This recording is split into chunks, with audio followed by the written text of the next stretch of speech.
The word landed the way certain words do when they are chosen precisely. Not shouted, not rushed, but placed with the deliberate accuracy of someone who has been saving it for the right moment. Embarrassment. My stepmother Sandra set her coffee cup down on the kitchen island with a soft, final click, and looked at me across the marble surface with the expression she reserved for things she considered beneath the standard she had spent 20 years building and protecting. "You are an embarrassment to this family," she said. "Do you understand that? Not a disappointment, not a concern. An embarrassment, the kind people talk about. The kind I have to answer for at the club, at dinner, at every event where someone asks about Richard's daughter, and I have to find a way to answer, without the conversation becoming about how far you've fallen from what you should have been." My father stood at the kitchen window, with his back to both of us, watching the garden in the particular way of a man who has chosen the view over the conversation. My younger stepsister Lily was somewhere upstairs, volume on her headphones high enough that this scene, for her, was simply silence. The house was Richard Hale's house. The kitchen was Sandra's kitchen. The standards being enforced were Sandra's standards. And the company that had been depositing Sandra's salary every 2 weeks for the past 11 months was mine. My name is Wren Hale. I am 35 years old. And this is the story of the morning my stepmother called me the family's embarrassment. In a house paid for, in part, by the company she worked for, which belonged entirely to me. My father married Sandra when I was 16. She arrived with the particular energy of a woman who has very clear ideas about what a household should look like, and the organizational capacity to implement those ideas immediately. Within 3 months, the house had been repainted, the garden redesigned, the family's social calendar restructured around events Sandra considered appropriate for people of their standing, and the general atmosphere converted from the comfortable disorder my mother had left behind into something more curated. I was not part of the curation. I was the element that didn't fit. My mother's daughter in a house that was becoming Sandra's house, old furniture in a new design scheme. Sandra was not cruel. She was something more insidious, tasteful. She managed her disappointment in me with the same aesthetic precision she applied to everything else. Never a scene, never a raised voice, just the steady, elegantly expressed implication that I was consistently falling short of a standard that my stepsister Lily, 4 years younger and made entirely of the things Sandra valued, met effortlessly. For 19 years, I had watched this implication operate. I had left for college at 17 and built my adult life in the distance that leaving made available. I had come back for holidays and family occasions and the periodic summons that my father, who loved me in the quiet, peripheral way of a man who had chosen a different center, occasionally issued when he felt the gap between his two lives had grown too wide. I had come this time for my grandmother's 80th birthday celebration. A weekend event, family assembled, the kind of occasion Sandra organized with the focused precision of a woman who considers hospitality a competitive sport. I had arrived on Friday evening. By Saturday morning, she had found her moment. The embarrassment, as Sandra defined it, had a specific shape. It had begun 3 years ago, when I had left a senior position at a consulting firm. A position Sandra had considered the first, legitimately impressive thing I had done with my professional life, and which she had mentioned at every suitable family occasion for 2 years before I walked away from it, to start my own company. The company was called Hale Integrated Solutions, not named for my father, as people occasionally assumed, but for myself. Wren Hale, whose name the company bore in its incorporation documents, its client contracts, its vendor agreements, and the employment records of its 43 full-time staff. We were an operations and workforce management firm. We built the back-end infrastructure that allowed mid-sized companies to scale without losing the operational coherence that growth typically destroyed. Payroll systems, HR architecture, benefits administration, compliance frameworks. The unglamorous, essential, deeply technical work that kept organizations functional when their complexity was growing faster than their capacity to manage it.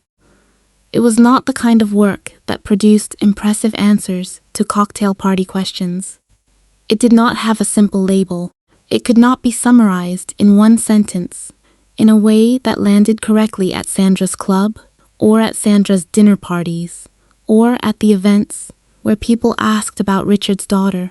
Sandra had decided, within 6 months of my founding the company, that it was a step backward, a lateral move at best, an embarrassment at worst. She had been building toward that word for 3 years. She delivered it on a Saturday morning in the kitchen, with her coffee cup placed just so on the marble island. What Sandra did not know, what no one in that kitchen knew, was what Hale Integrated Solutions had become in 3 years of building. Revenue in our most recent fiscal year: $6.2 million active clients, 38 companies across 7 states. Staff: 43 full-time employees, 11 part-time contractors. Industry recognition: 2 consecutive years on a regional business growth list that I had never mentioned to my father, because mentioning it would have required a conversation I had decided was not worth having. And among our 38 active clients was a wealth management firm headquartered 20 minutes from my father's house. The firm was called Crestview Capital Management. Sandra had worked there for 6 years as a senior client relations manager, a role that involved managing the firm's highest net worth client relationships with the precise, personable efficiency that Sandra applied to everything she considered worth her effort. Hale Integrated Solutions had become Crestview's operations partner. 11 months ago, we administered their payroll. We managed their HR systems. We processed their benefits. We had rebuilt their compliance architecture from the ground up, following a regulatory review that had identified systemic gaps their previous vendor had failed to address. Sandra's salary passed through our systems every 2 weeks. Her benefits package was administered by my operations team. Her annual performance review process ran on the framework my analysts had designed. I had known since the day the Crestview contract was signed. My operations director had flagged it, a brief note attached to the signed agreement, marked for my personal awareness. Employee roster includes Sandra Mercer Hale, listed family connection. I had read the note. I had filed it. I had gone back to work. Not because I was planning something. Not because I was waiting for a moment. Because I had built a business, and businesses do not pause for family dynamics. And the professional thing, the only defensible thing, was to maintain the contract with the same integrity I brought to every other client relationship, regardless of who appeared on their employee roster. I had maintained it for 11 months. Saturday morning in the kitchen changed the calculus. I drove back to the city on Sunday afternoon. I did not call anyone. I did not message anyone. I sat in my car for 40 minutes after pulling into my building's garage, in the specific stillness of someone allowing a feeling to finish before deciding what to do with it. The feeling, when it finished, was not anger. It was the particular clarity of a person who has spent 19 years being managed by someone else's standards and has arrived, definitively, at the end of their patience with the arrangement. Not rage. Clarity. The kind that produces decisions rather than reactions. On Monday morning, I called my operations director, a precise and reliable woman named Audra, who had been with the company since year 1. Crestview Capital, I said. I need the full account file, and I need a conflict of interest disclosure drafted. One of their employees is a family member. I should have flagged it at contract signing. I want it documented now. Audra drafted the disclosure that afternoon. I reviewed it. I signed it. It was submitted to Crestview CEO, a careful man named Warren Chen, with a cover note that acknowledged the delayed disclosure and confirmed that the relationship had not influenced any aspect of our work on the account. Warren called me the next morning. I appreciate the transparency, he said. The work has been excellent. I see no issue. A pause. Is there anything I should be aware of going forward? One thing, I said. While preparing the disclosure, I reviewed the account file in detail. There's a classification issue in the senior client relations tier that I don't believe was fully resolved at onboarding. Dogging.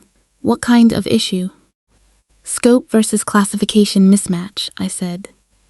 Senior client relations managers at Crestview are carrying responsibilities that benchmark at a higher band than their current classification reflects. The gap is approximately 12% in compensation terms. A silence. How long has this been in place?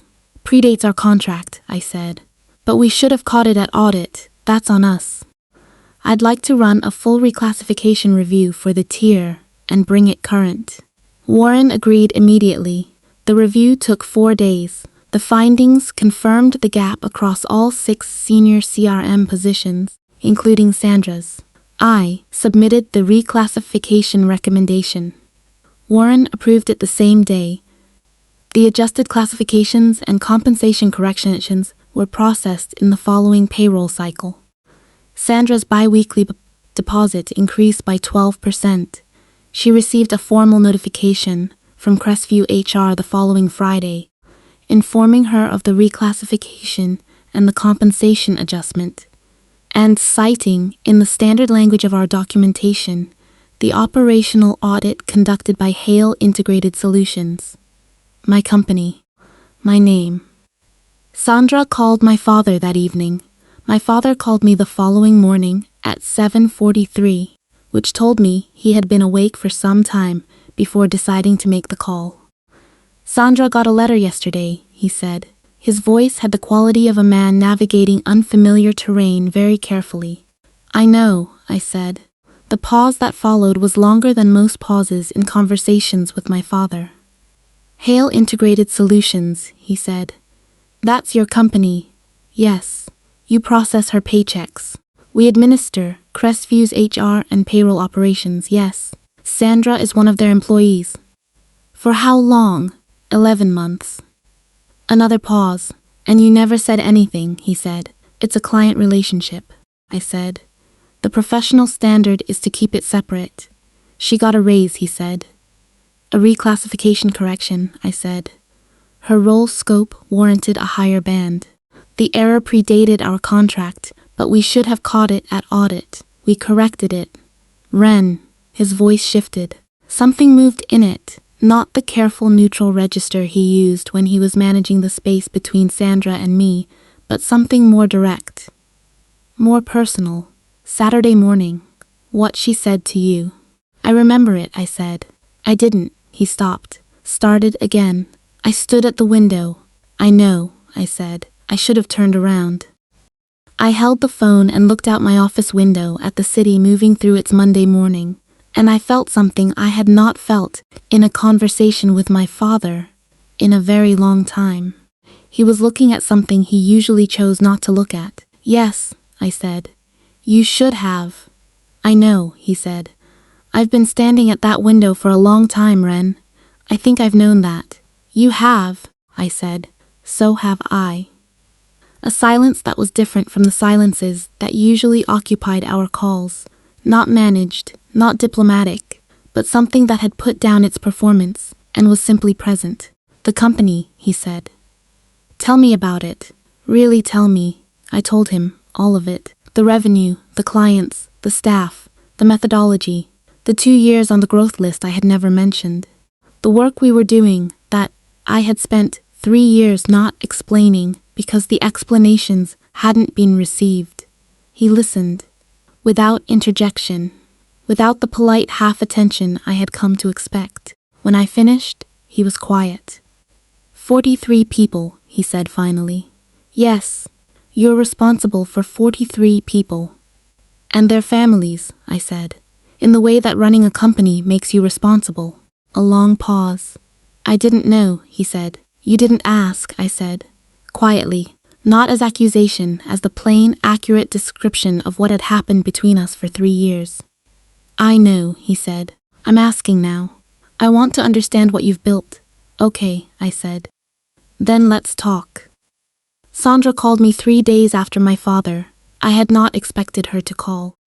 Had assigned 20% probability at most. Sandra was skilled at silence, at managing difficult realities by declining to directly engage with them.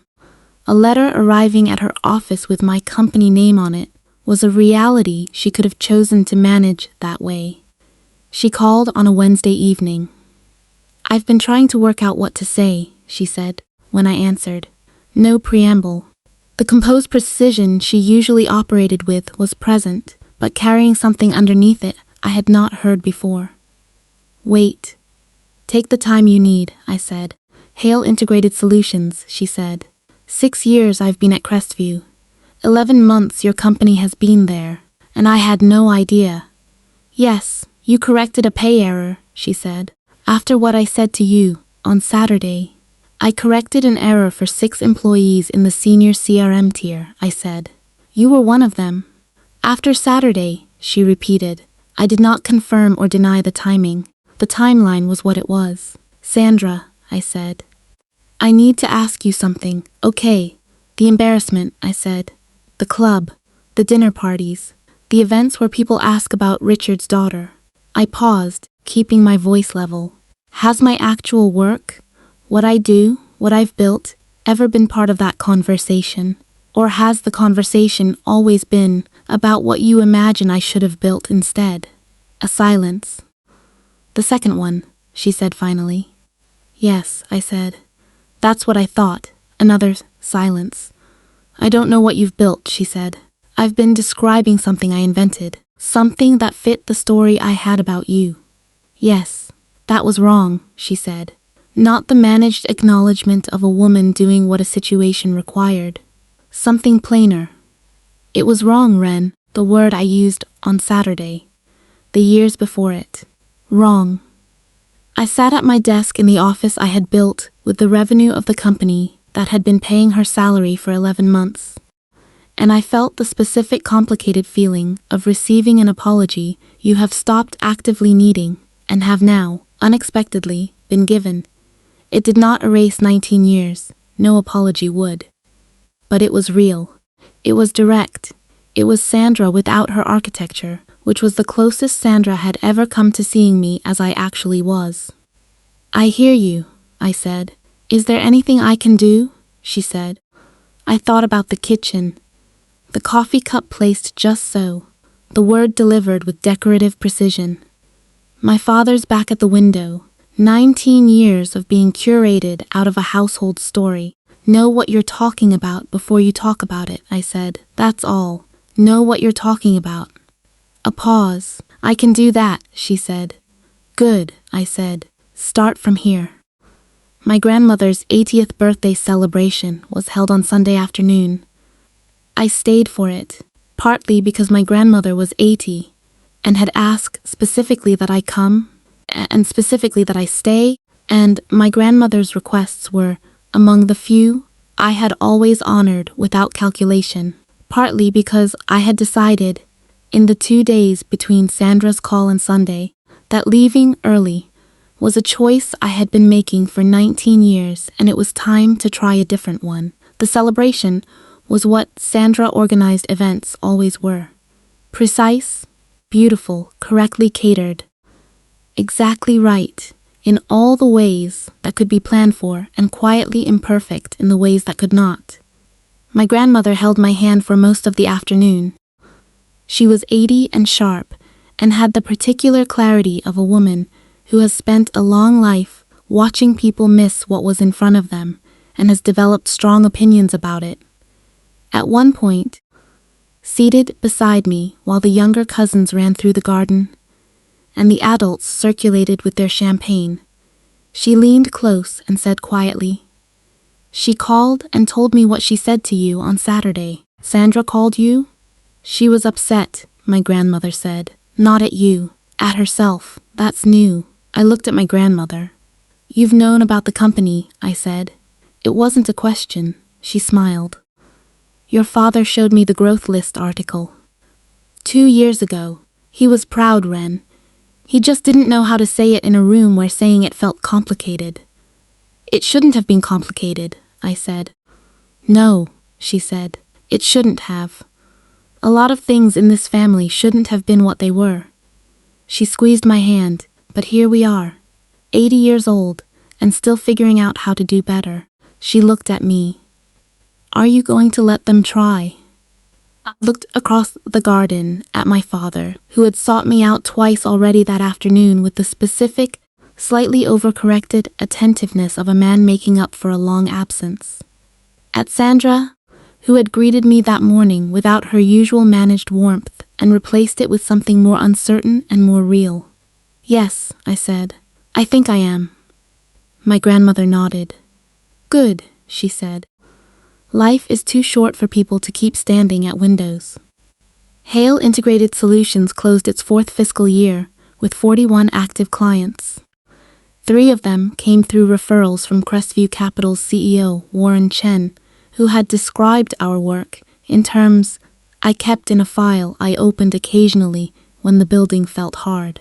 Sandra has never again described my company to anyone as an embarrassment. I know this because my cousin Lily, 20 now, sharp and observant, in the way of people who spend their formative years watching the adults around them carefully, told me at Christmas that Sandra had mentioned my company at a dinner party, unprompted, in terms that Lily described as genuinely impressed. Was she accurate? Lily asked. When she described it, I thought about this. More accurate than she's ever been, I said. Lily nodded. Progress, she said. Progress, I agreed. My father calls on Sundays now. He asks about the company with the specific, engaged curiosity of a man who has decided that understanding his daughter's work is something he owes her and owes himself. He asks about clients, about growth strategy, about the 43 people I am responsible for. Last Sunday, he said, out of nowhere in the middle of a conversation about a new client acquisition I had just closed. I should have turned around. I know, I said. I'm turned around now, he said.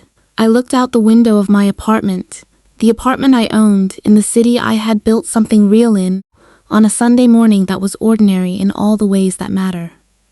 I know that too, I said. That's enough. Before you leave, I need to ask you something, and I want a real answer in the comments. When Sandra apologized, should Wren have forgiven her completely? Or do you think some things said in front of family can never be fully taken back? There is no right answer. Tell me yours. I read every single comment, and this one matters to me. If this story moved something in you, if you have ever been called an embarrassment by someone who had no idea what you were building, hit that like button right now so this story reaches the people who need to hear it.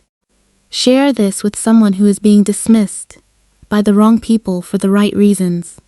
And if you believe that the quietest builds are always the most powerful, subscribe, because every single week this channel tells the stories of women who were called failures and built empires.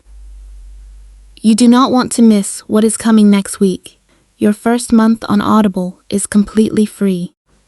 Over 500,000 titles waiting in the description. For everyone still in the building phase, the ones doing the work before the recognition arrives. The link is below. Use it today.